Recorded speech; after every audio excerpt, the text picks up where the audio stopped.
Fala pessoal, tudo bem? Primeiro vou descontextualizar uma fake news e depois vamos sobre Lula em Davos e outras tantas coisas, bem como o blocão que o Maduro resolveu criar com o petista aqui na América Latina e em todo mundo. Mas a gente já sabe, se inscreve no canal, deixa aquele like no vídeo e ative o sininho para receber as notificações. Bom, a primeira fake news que eu tenho que desmascarar é a seguinte: estão falando que o auxílio reclusão foi aumentado. Na verdade, houve um acréscimo, mas não foi necessariamente um aumento, temos que ser justos. O que acontece? Todo ano, quando o salário mínimo aumenta, naturalmente, o auxílio reclusão aumenta. Particularmente, eu acho um absurdo. O quê? O auxílio reclusão existir. Afinal de contas, o sujeito vai lá, mete uma arma, mete um cano na cabeça de todo mundo, velhinho, que faz uma farra, e o que a gente faz? Tem que sustentar a família do sujeito. Quer trabalhar, quer sustentar a família? Não vá roubar. Eu acho que a existência do auxílio reclusão é errada. Se fosse parlamentar com competência federal, trabalharia para extinguir, de uma vez por todas, o auxílio reclusão. Inclusive, fica a sugestão para os senadores e deputados federais. Afinal de contas, não dá para a população padecer nas mãos da bandidagem, nas mãos da delinquência e ainda ter que pagar auxílio para essa gente. Porém, todavia, isso não é aumentado com uma canetada do presidente. Sempre que há o aumento do salário mínimo, naturalmente vai haver o aumento do auxílio reclusão. O que a gente tem que fazer? Acabar com o auxílio reclusão. E não ficar compartilhando notícia falsa, falando, olha lá, aumentaram o auxílio reclusão. Não é o caminho certo. Tá aí informação para vocês, para não espalhar fake news e para não dar munição para a esquerda contra-atacar. Tá bem, gente? Agora vamos diretamente ao que interessa. Teve um Fórum Econômico de Davos, o maior fórum econômico mundial. Você imagina que o Lula foi lá, defendeu o Brasil, fez um grande apanhado sobre o nosso país, sobre como ele vai melhorar a economia, sobre como tudo vai ficar bom? Mas não é o que ele fez. Muito pelo contrário. Mandou Fernando Haddad e Marina Silva para falar no Fórum Econômico de Davos. Então imagina, os maiores líderes mundiais, o Fernando Haddad. Realmente é lastimável. O que eles foram fazer? Foram falar de democracia. Afinal de contas, quando o PT está no poder, só há democracia. É uma grande festa da democracia, como gostam de dizer. E a Marina Silva foi lá falar de malária, ou então foi falar de sustentabilidade, enfim, não foi falar de economia, não foi vender estabilidade econômica do país, não foi falar sobre os projetos macro para tornar o país atrativo para investidores externos, para tornar o país atrativo para que dólares passem a entrar no Brasil, para fazer acordos de mercado, para colocar o país ao lado das maiores potências mundiais. Não, muito pelo contrário. Colocou duas marionetes para irem falar pataquadas sem qualquer interesse, sem qualquer capilaridade de ação. Não é o presidente recém-impossado falando pelo país. Então, efetivamente, o Lula simplesmente ignorou a existência do principal Fórum Econômico Mundial. E por que ele fez isso? Para passear com a Janja?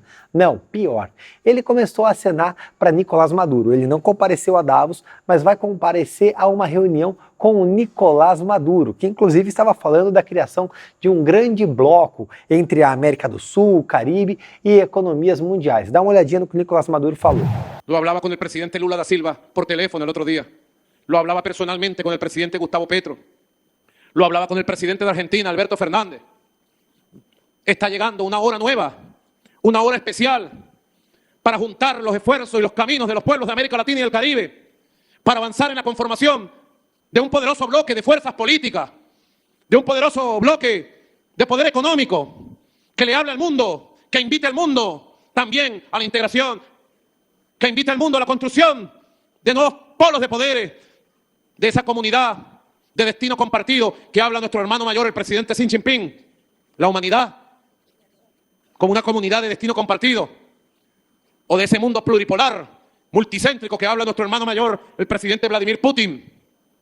Para que ese mundo llegue, hace falta un bloque latinoamericano, caribeño, cohesionado, unido, avançado. É efetivamente esse o tipo de política que o Lula quer fazer, ignorando países como os Estados Unidos, Alemanha, França, outras potências mundiais, Japão, por exemplo, a própria China, para simplesmente conversar com o ditador vizinho do país. Ele que tem uma proximidade muito grande com esse ditador desde os tempos de Hugo Chávez, agora resolve reafirmar essa proximidade que havia sido cortada na gestão Bolsonaro, agora ele tenta trazer a Venezuela para perto.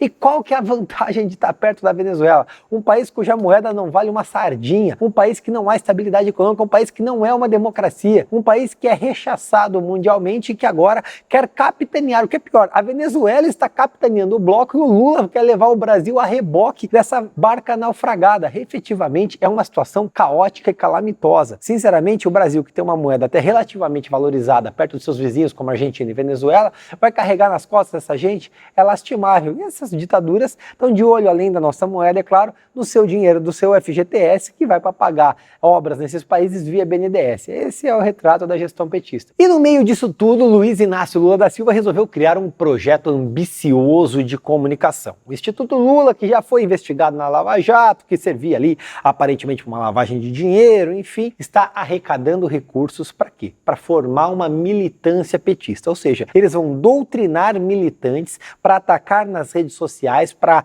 participar de atos, para participar de passeatas, para participar do MST, de toda aquela baderna da esquerda. O objetivo dele, claramente, está voltado na base do atual governo, mas também nas eleições de 2024. Afinal de contas, é essa base, custeada com dinheiro público, muitas vezes, mas também de formas obscuras, que vai ser alimentada pelo Instituto Lula para formar base de campanha nas eleições de 2024. E a gente aqui em São Paulo corre sério risco com o Lula, com dinheiro público, com o Instituto Lula, formando militância e com Boulos vindo candidato a prefeito. É uma situação preocupante. Por isso é o momento da população se informar, compartilhar conteúdos, participar de lideranças políticas ativas para ocupar espaços dessa gente e não permitir que a esquerda se enraize ainda mais na sociedade como um todo, mas principalmente nas bases de escolas, nas bases de condomínios, nas bases de associações de bairros, porque é como eles começam a agir para infiltrar as ideias completamente estúpidas deles na população e principalmente nos mais jovens. E nesse arcabouço todo, olha só, é o Lula enraizando suas mais diversas frentes para garantir base eleitoral. E a TV Lula começa a ganhar uma nova função.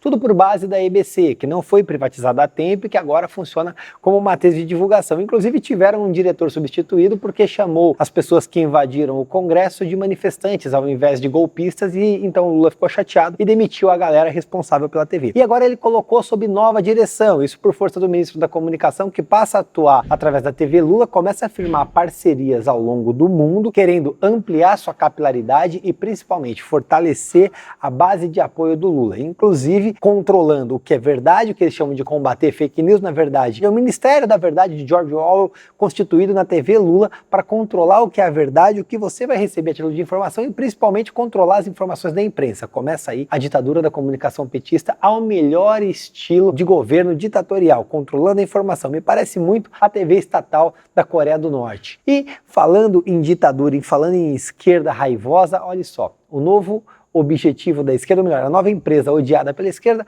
é o Nubank. Veja só, o Nubank, para ficar uma empresa cool e trabalhar com a esquerda, ele colocou a Anitta no conselho de direção. A ideia é que a Anitta desse pitacos sobre marketing e tornasse a empresa mais atrativa. Naturalmente isso não deu certo, a Anitta foi demitida, só que o Nubank, ele tinha ali um fundo de investimento que detinha ações das lojas americanas. E as lojas americanas, vocês sabem, tiveram um problema, 20 bilhões de déficit, e por conta de tudo isso as ações despencaram. Porém, esse fundo do Nubank, que era um fundo de garantia, estava pautado nessas ações das lojas americanas que naufragaram, portanto o valor do fundo afundou, a galera ficou brava e a esquerda começou a comemorar, veja só, que o mercado não está funcionando. Então o mercado, eles adoram quando a empresa perde dinheiro. Só que aí esse fundo do Nubank perdeu dinheiro, eles ficaram chateados, começaram a cancelar o Nubank porque investiu dinheiro nas americanas. Só que as americanas também investem no Big Brother, que eles gostam, e virou todo esse carnaval. E a esquerda não sabe se apoia o mercado, se rechaça o mercado, e nisso tudo começaram a cancelar o Nubank. Só não sei se cancelaram as contas que tem no Nubank. Afinal de contas, também diz que a gente não deve ter dinheiro investido, né? Só se for aquele socialista que socializa o dinheiro dos outros, porque o pai deu dinheiro para ele. Enfim, é essa a cabeça de um esquerdista, não dá para entender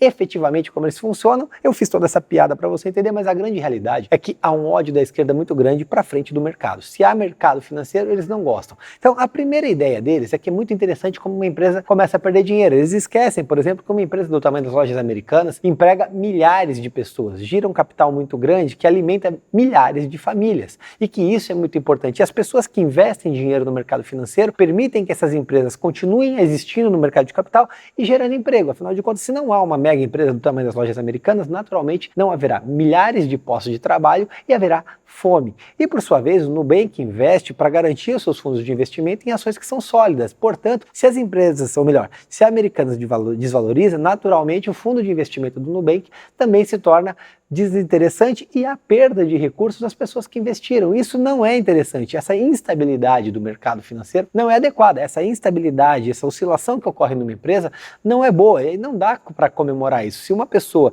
tem um pingo de empatia, como eles gostam de falar, o amor venceu, se há um pouco de empatia, haverá empatia para as pessoas que estão perdendo dinheiro com isso. Mas efetivamente não é o que eles acontecem. Eles comemoram a desgraça e depois reclamam da falta de emprego. É lastimável. Tamo junto, um abraço e vamos processar tudo.